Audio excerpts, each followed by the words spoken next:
Bismillahirrahmanirrahim. Assalamualaikum warahmatullahi wabarakatuh. Waalaikumsalam warahmatullahi wabarakatuh. Jadi sebelum kita mulai pelajaran, silakan Ahmad dipimpin temannya dulu membaca doa. Ya, Bismillahirrahmanirrahim. Kawan-kawan semua, sebelum kita memulai pelajaran, langkah baiknya kita berdoa. Semua angkat tangannya. Bismillahirrahmanirrahim. Rabbi zidna ilma wasi'lana fi rizqina wa barik lana fi marzaqna waj'alna mahbuban fi qulubi ibadik. Rabbana atina fid dunya hasanah wa fil akhirati hasanah wa qina adzabannar. Walhamdulillahi rabbil alamin. Alhamdulillah, terima kasih Ahmad.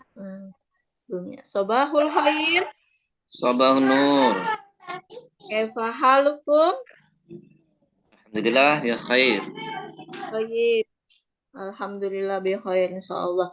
Ibu absen sebelum kita mulai pelajaran, Ibu absen dulu ya. Ibu Ahmad Nurul Fajri. hadir. Umar. Hadir ya, semuanya hadir? Hadir. Apa ada yang tidak turun hari ini? Hadir semua ya? Insya Allah hadir, Bu. Hadir, baik.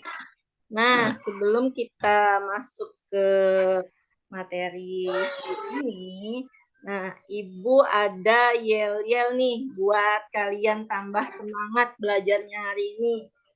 Nanti kalau Ibu bilang Al-Lughatul Arabiyah, kalian jawab apa? Ada yang tahu lagu Piala Dunia yang terbaru? Ini lagi musim Piala Dunia nih. Ada lagu Hayya Hayya kan?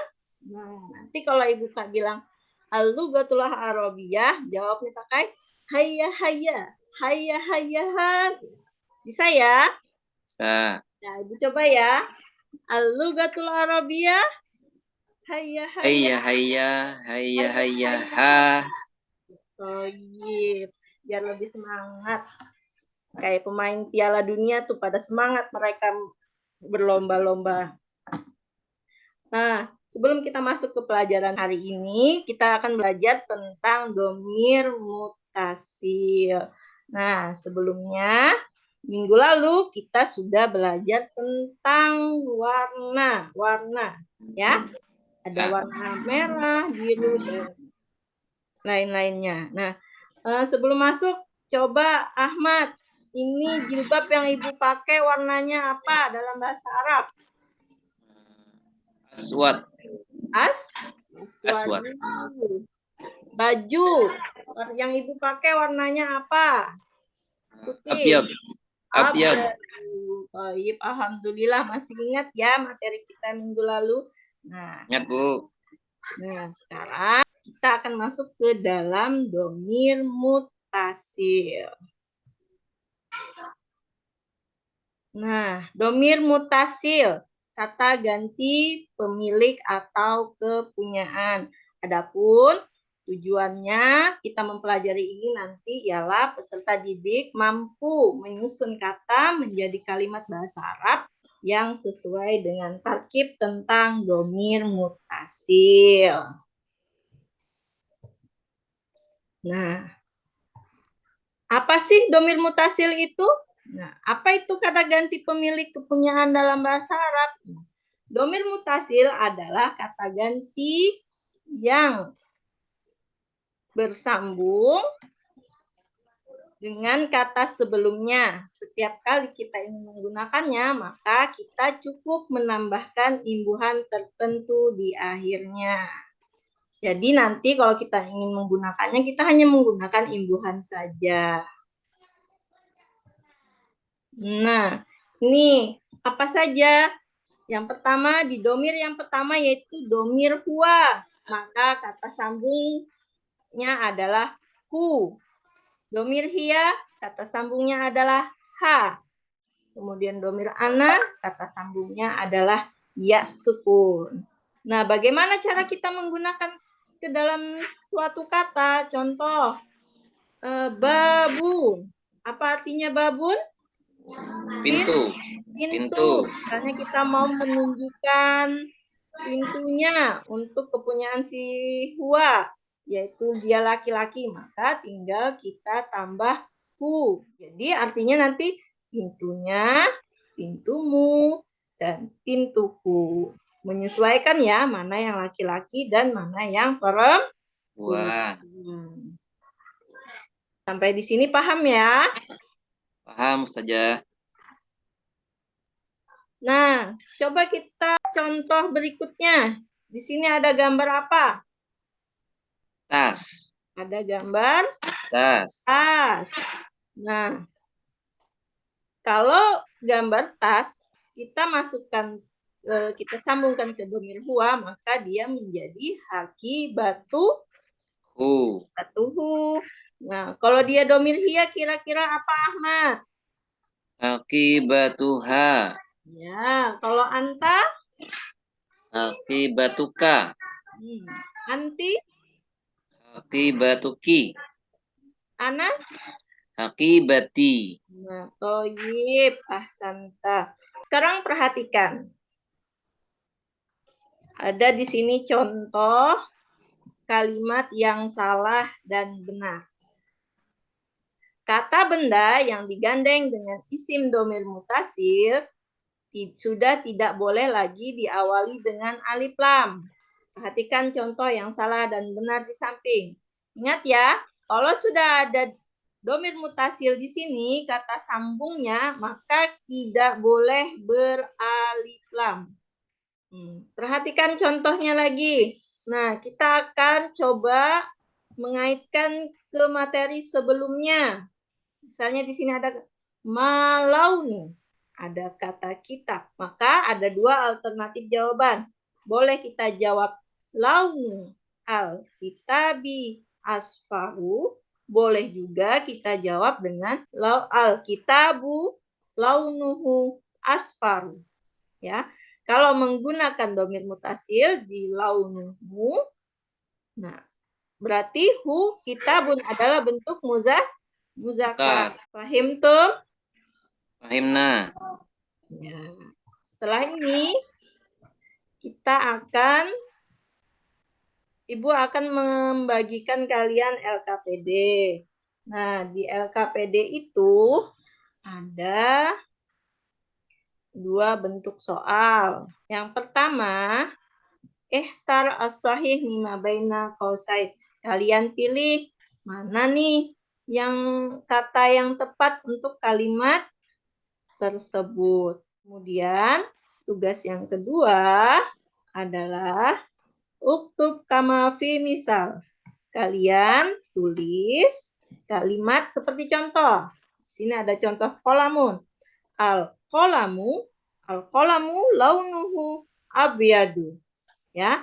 Jadi di sini gambar pertama adalah tas. Warnanya apa? Seperti contoh, pulpen warnanya putih. Nah, tugas kalian adalah membuat kalimat sesuai contoh. Ibu kasih waktu sekitar 15 menit untuk mengerjakan tugas ini. Ya, silahkan dikerjakan masing-masing. Jangan lupa tulis nama dan kelasnya. Bagaimana Ahmad? Sudah selesai? Sudah. Ya, kita coba jawab yang nomor 1. Silakan baca Ahmad. Dzalikal mu'jam launuhu akhdaru. Baik. Betul kah Ustazah?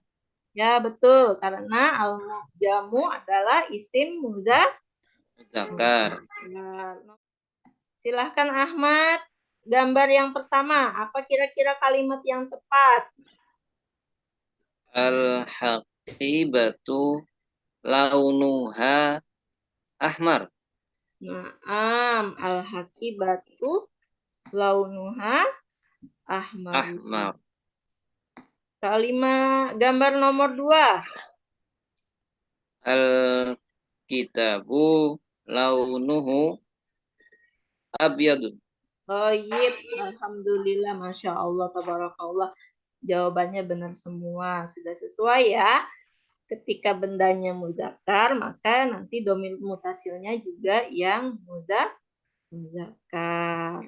Jadi perlu diingat, kalau sudah menggunakan domir mutasil, maka kata itu tidak boleh menggunakan alif lam. lam. Ya, sekarang kita kesimpulannya, Ahmad. Apa kesimpulan pelajaran kita hari ini? Domir mutasil harus menyesuaikan dengan subjeknya Iya. antara mudzakkar dengan muannas. Nah, sekarang sebelum kita tutup pertemuan hari ini, Bu akan sampaikan materi kita selanjutnya. Kita akan lanjut ke hiwar, latihan percakapan. Nanti di sana, di dalam materi hiwar itu ada menceritakan tentang berbagai macam warna-warna dan juga ada bagian-bagian domir mutasil di dalamnya. Nah, sebelum kita tutup, kita pakai yel-yel dulu ya. Masih ingat? Hayya, Bu. Iya, Toyib. Kalau Ibu bilang Al-Lughatul Arabiyah, jawabnya hayya hayya, hayya hayya ha. Oke? Oke. Al-Lughatul Arabiyah. Hayya, hayya, hayya, hayya, ha.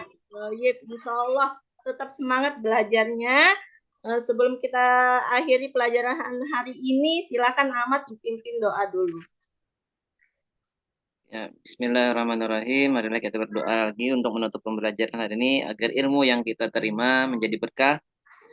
Bismillahirrahmanirrahim. Rabbana atina fid dunya hasanah wa fil akhirati hasanah wa qina adzabannar. Walhamdulillahi rabbil alamin. Sampai liqa, ma'asalamah. Assalamualaikum warahmatullahi wabarakatuh. Waalaikumsalam warahmatullahi wabarakatuh. Assalamualaikum warahmatullahi wabarakatuh. Waalaikumsalam warahmatullahi wabarakatuh. Sekarang kita masuk pada ujian kompre yang bagian teori. Alhamdulillah tadi sudah melaksanakan cuplikan dari pembelajaran sesuai dengan RPP-nya. Sekarang kita akan mencoba ujian untuk teorinya yang berkaitan dengan RPP. Ada beberapa pertanyaan dari saya, nanti mungkin akan dilengkapi sama Ustazah Zuhra.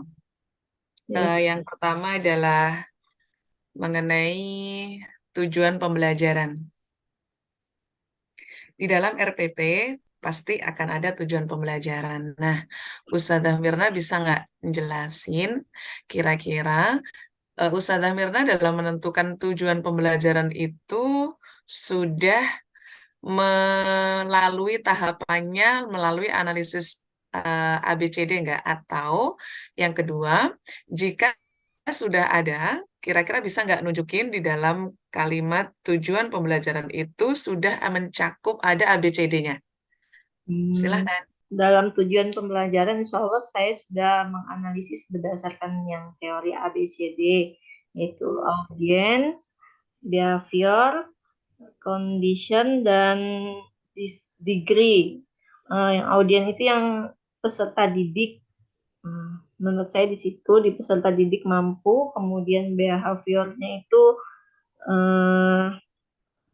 mampu menyusun kata bagian situ dalam proses pembelajarannya menjadi kalimat.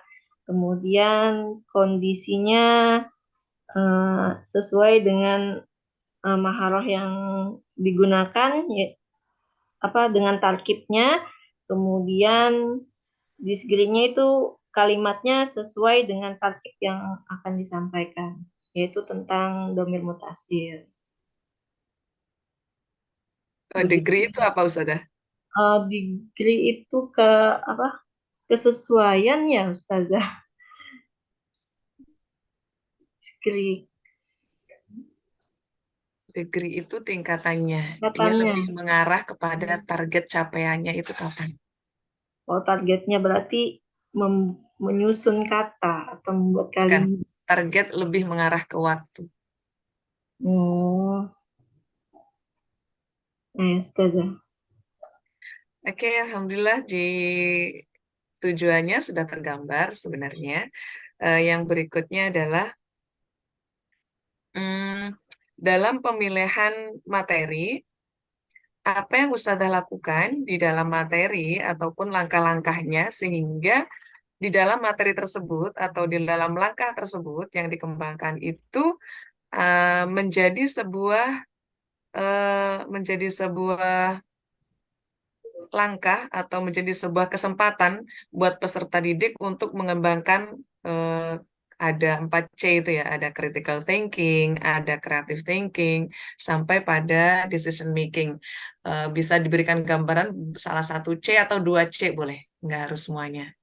Hmm, misalnya yang di kreatif itu eh, mungkin di peserta didik membandingkan pola untuk berpikir kreatif itu, terus kritik itu di critical thinking kayaknya Ustaz, yang membandingkan pola itu kritikal, jadi dia bisa mengkritisi yang mana pola yang benar dan yang salah. Nah, kreatifnya mereka bisa membuat kata menjadi kalimat yang benar sesuai dengan pola. Seperti itu Ustazah. Oke, alhamdulillah. Yang berikutnya adalah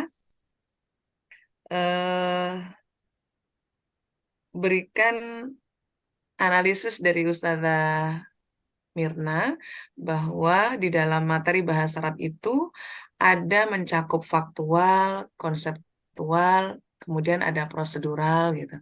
Nah, contohnya yang seperti apa? Faktual itu menyajikan fakta. Menyajikan fakta itu contohnya seperti mereka bisa memahami apa itu domir, kemudian tahu bagaimana mengaplikasikannya. Kemudian proseduralnya cara membentuk kata itu menjadi kalimat sesuai dengan tarkib yang ditentukan. Kemudian konsepnya mereka memahami dulu Ustazah. Memahami dulu apa yang menjadi penyampaian dari saya. Mereka memahami dulu konsep-konsep bagaimana cara membentuk kalimatnya itu. Seperti itu sepertinya Ustazah. Oke, syukran. Yang berikut adalah apakah konsep pembuatan soal HOTS itu bisa diaplikasikan ke semua penilaian maharoh kita dalam bahasa Arab? Sepertinya Ustazah. Ada, Contohnya gimana? bisa. Soalnya untuk yang C6 kita bisa itu membuat kata menjadi kalimat. Kemudian menganalisis kan salah satu juga itu bagian dari C4, menganalisis kata, atau dari di maharoh kiroah kita bisa tampilkan itu anak-anak bisa menganalisis kata-kata yang ada di kiroah. Begitu juga di maharoh kalam mereka juga bisa menganalisis kosakata atau fakta-fakta yang ada di cerita tersebut. Untuk maharoh kitabah, ya mereka bisa menyajikan kalimat, bisa membuat kalimat sesuai dengan ketentuan. Untuk istima, mereka bisa mengkritisi apa yang mereka kosakata apa yang bisa mereka dengar. Misalnya apakah di situ kata-katanya sudah benar atau kalimatnya sudah benar atau tidak. Itu untuk mahara istima. Menurut saya bisa semua Ustazah. Syukron. Terakhir Ustazah.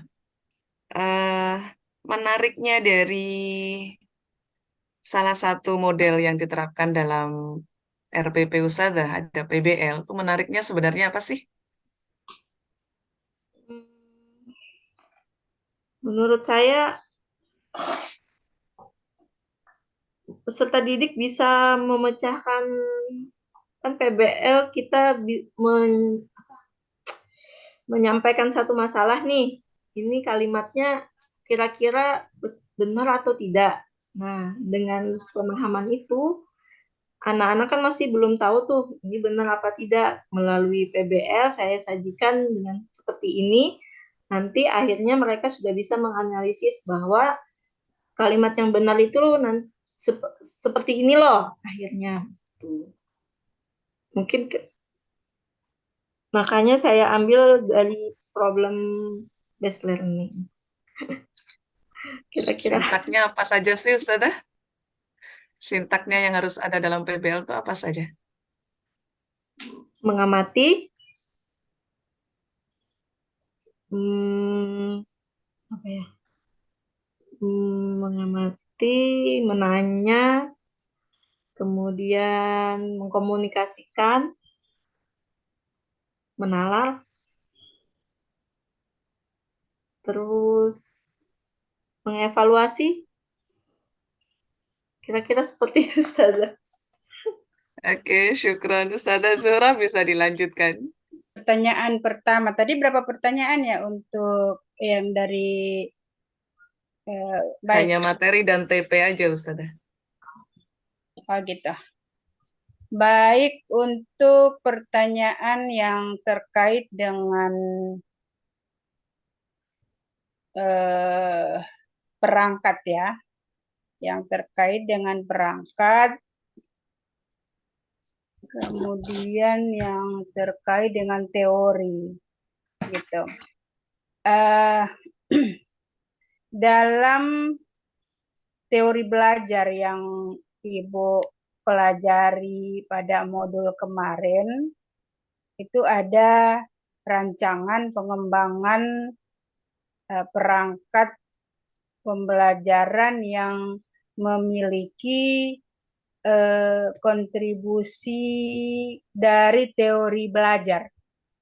Maksudnya gini, di teori tentang di modul tentang teori belajar itu banyak berbicara tentang bagaimana pembelajaran itu dirancang, ya, dikembangkan berdasarkan kontribusi daripada teori tersebut. Nah, menurut Ibu, seberapa besar peran ataupun kontribusi ataupun keterlibatan daripada teori belajar itu terhadap pembelajaran? Atau seberapa besar peran daripada teori belajar yang dipelajari kemarin itu pada proses pembelajaran? Paham ya maksud pertanyaan saya? Seberapa besar maksudnya? Kontribusinya, artinya gini, di teori-teori belajar itu kemarin kan ada berbagai macam teori belajar yang dipelajari, ya kan? Ada teori kognitivisme, ada behaviorisme, ada humanisme. Nah, seberapa besar penerapan teori itu pada proses pembelajaran?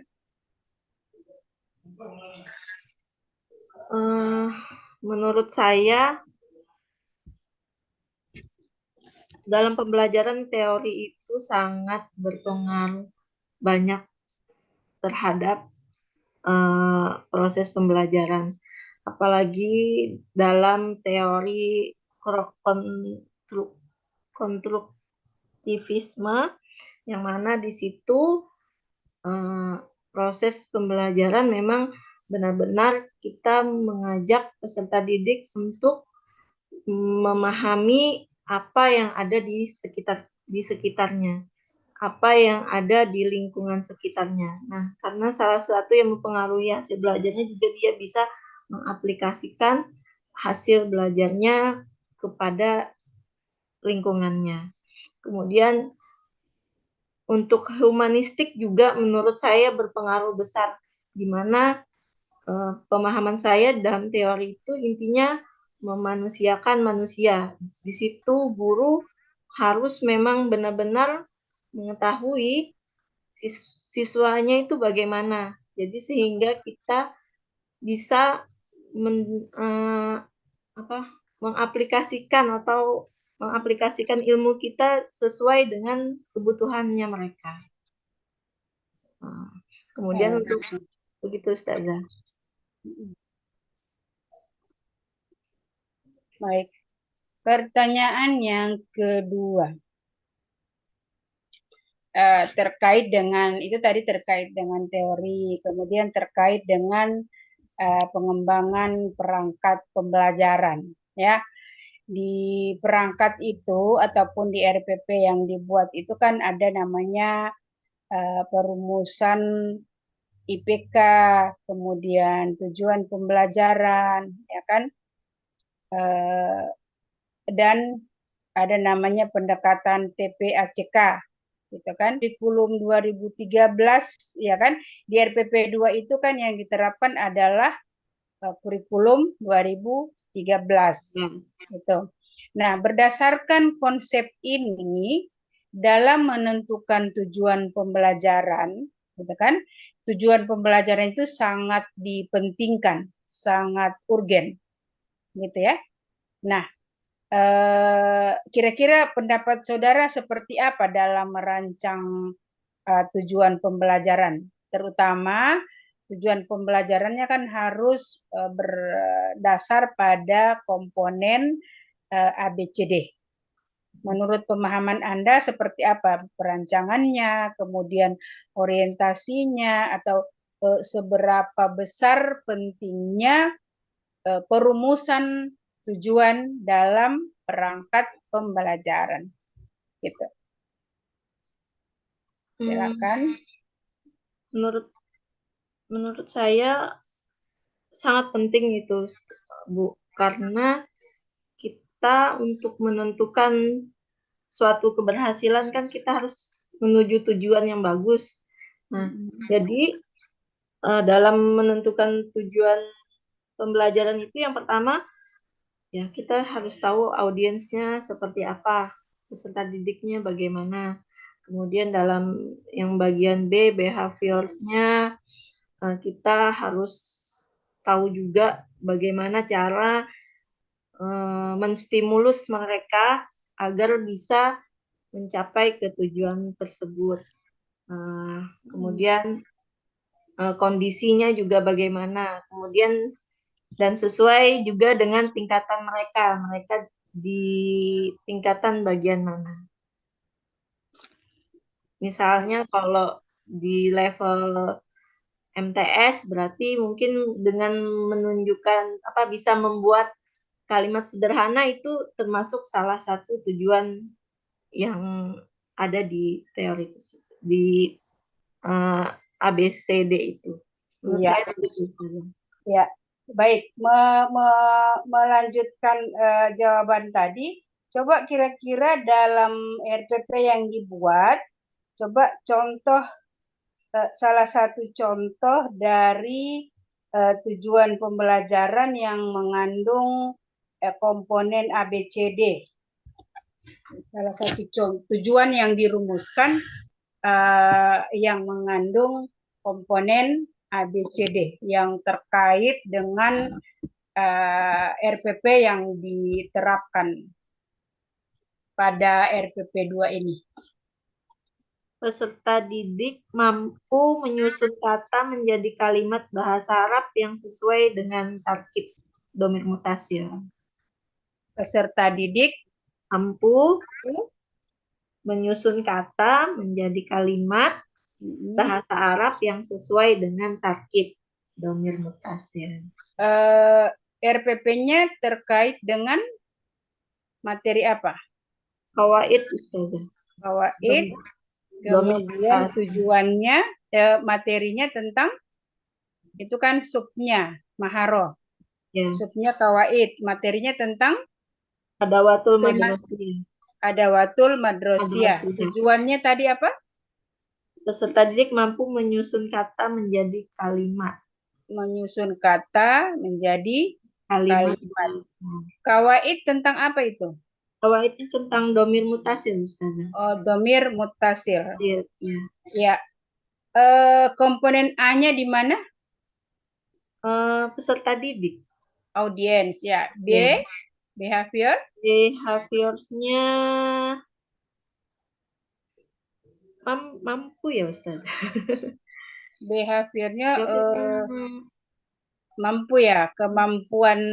bukan. Kondisinya C. C-nya kesesuaian dengan target. Menyusun kata ya. Kondisi. D. Degree.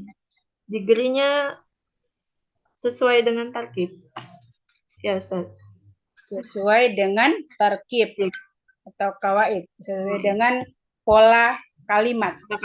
Ya, dengan pola kalimat. Baik. Nah, di RPP yang Anda buat, kira-kira konsep TPACK-nya di mana letaknya? Di bagian saya menyajikan PowerPoint, Ustaz. PowerPoint yang tentang domir mutasil, tentang materi saya. Domir mutasil. Iya. Ya. Penjelasan materi. Pedagogical, content, dan knowledge. Baik. Kemudian tadi saya dengar pertanyaan tentang faktual, konseptual ya yang ditanyakan oleh Ustazah Atik. Nah, terakhir tentang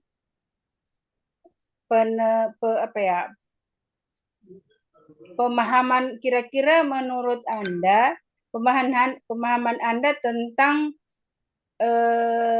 yang terkait dengan lots dan hots. Ya, paham yang dimaksud dengan lots dan hots ya.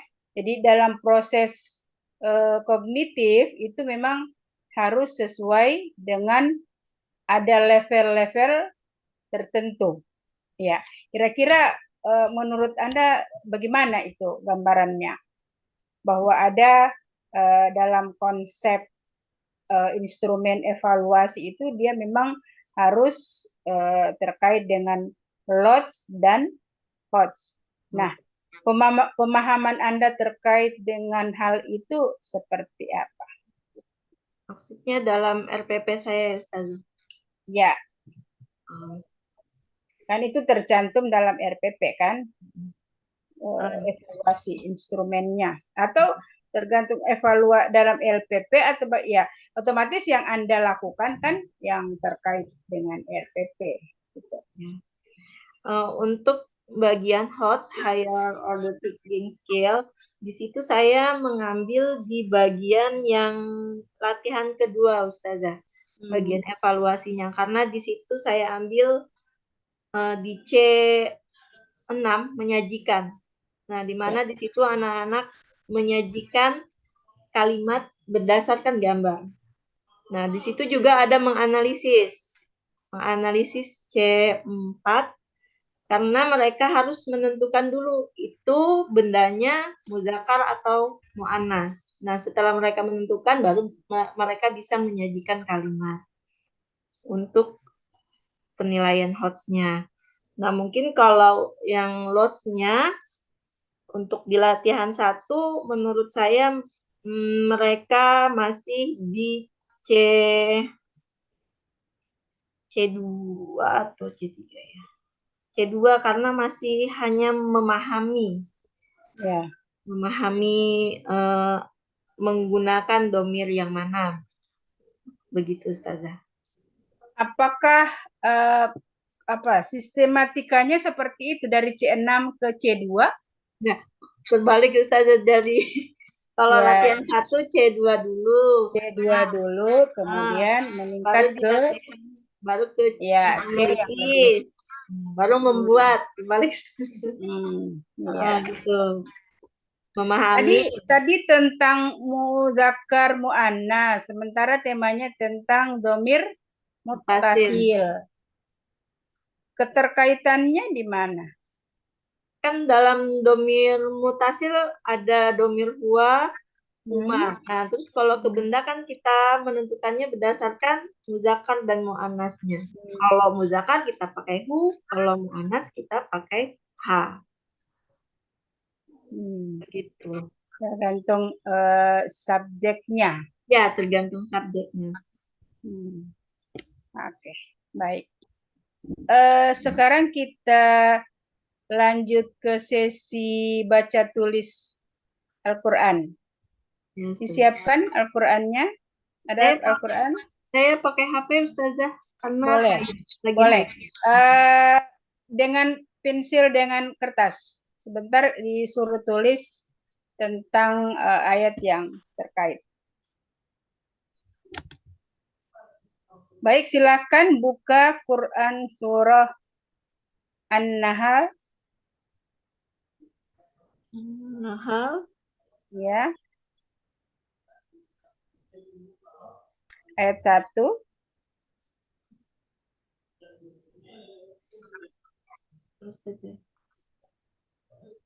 An-Nahl, ya. Ayat 1. Silakan 1 sampai 3. Dibaca ayat 1 sampai ayat 3.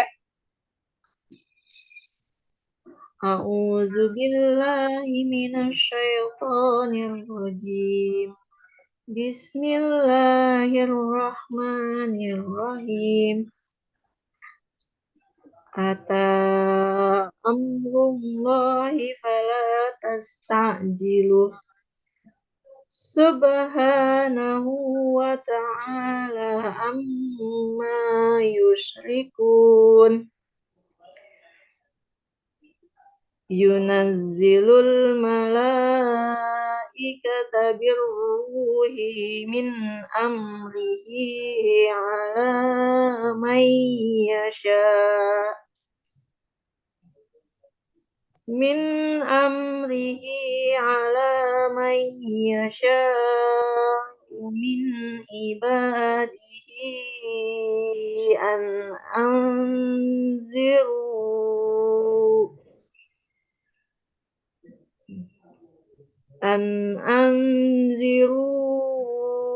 annahu la ilaha illa ana fattakun.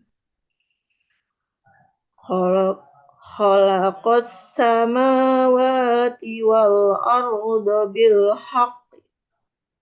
Ta'ala amma yusyrikun. Shadaqallahul azim. Baik. Silahkan coba 3. Nah, ayat 3. Ya, ayat yang terakhir tadi.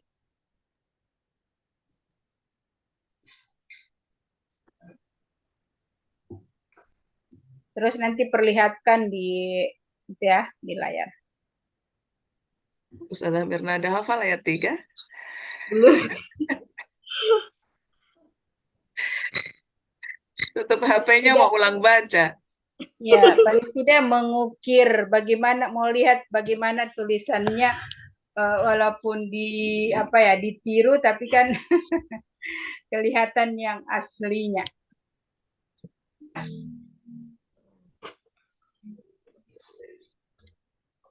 Khalaqas samawati wal arda.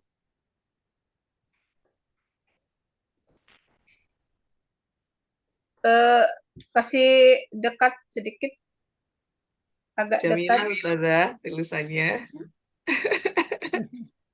Ya, kenapa? Jamilah tulisannya Ustazah. Ya, Masya Allah. Ya. Nanti teman-teman lain mungkin bisa disuruh siapkan spidol ya supaya kelihatannya. Oh, bagus tulisannya, bagus guys. Cepat. Ya. Alhamdulillah, saya kira cukup untuk Ibu Mirna ya. Ya, kita beri aplaus. Alhamdulillah. Afwan Ustazah. Alhamdulillah, ya.